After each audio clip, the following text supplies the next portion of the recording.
અભ્યાસ કરતા 13 વર્ષના વિદ્યાર્થીનું ફૂટબોલ રમતી વખતે અચાનક હૃદય બંધ થઈ જતા નીપજ્યું મોત. મહેસાણા અમદાવાદ હાઈવે પર આવેલી તપોવન ઇન્ટરનેશનલ સ્કૂલની ઘટના. વાંકાનેરના 13 વર્ષના વિદ્યાર્થીનું સ્કૂલમાં ફૂટબોલ રમતા વખતે અચાનક હૃદય બંધ થઈ જતા મોત નીપજ્યું. જયમીલ ગૌતમભાઈ કંસાગરા છેલ્લા 3 વર્ષથી તપોવન ઇન્ટરનેશનલ સ્કૂલમાં કરતો અભ્યાસ.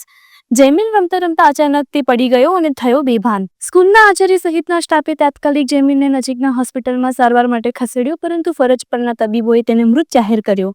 આ ઘટનાની જાણ થતાં લાંગણજ પોલીસ મથકના સ્થળ પર પહોંચી મૃતદેહને મહેસાણા સિવિલમાં પેનલ પોસ્ટમોર્ટમ ખસેડ્યું. હવે છોકરાઓની સ્કૂલ પતી ગઈ, પછી કોચિંગમાં ગયા જમ્યા પછી. કોચિંગમાંથી 4:30 વાગે એ લોકો હોસ્ટેલના છોકરાઓ બધા બહાર આવ્યા અને પછી પોતાના જે કેન્ટીનમાં નાસ્તો કરવા ગયા. નાસ્તો કરીને અમારો નિયમ છે કે લોકોને ગ્રાઉન્ડ ઉપર છોકરાઓને રમાડવા. સંધ્યાનો ટાઈમ થાય 6 વાગ્યા સુધી, ત્યાં સુધી આપણે બાળકોને રમાડીએ. એટલે બાળકો બધા રમતા હતા, એમાં આ છોકરો એકદમ ઓલ ઓફ આ સડન બધા છોકરાઓની સાથે જ રમતો તો સીધો પડી જ ગયો. એટલે એને ઉઠાવીને તરત જ આપણે 5-7 મિનિટમાં તો આપણે વોટર પાર્કમાં લઈ ગયા. વોટર પાર્કમાં લઈ ગયા એટલે ડૉક્ટરનું કહેવું છે કે સાહેબ હવે લક્ષ આ છોકરો ઇઝ નો મોર.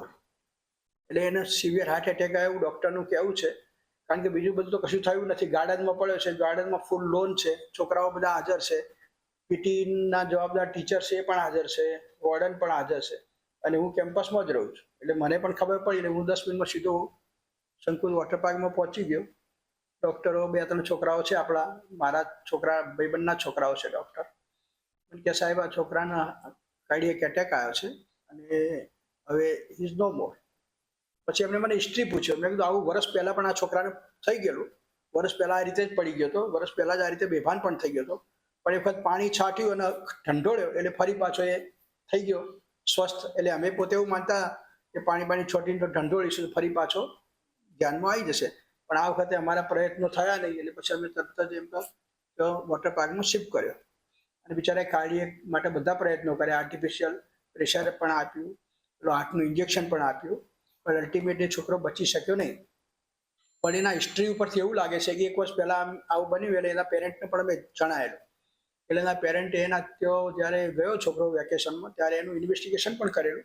પણ ઇન્વેસ્ટિગેશનમાં આ તો હાર્ટની વસ્તુ છે એટલે પકડાય જ નહીં ત્યારે શું બને.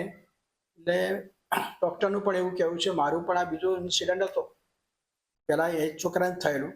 મને એમ થયું કે હાર્ટ સિવાય તો બીજો કોઈ પ્રશ્ન છે, કોઈ ઇન્જરી તો થઈ નથી કારણ બધા છોકરાઓ હાજર છે.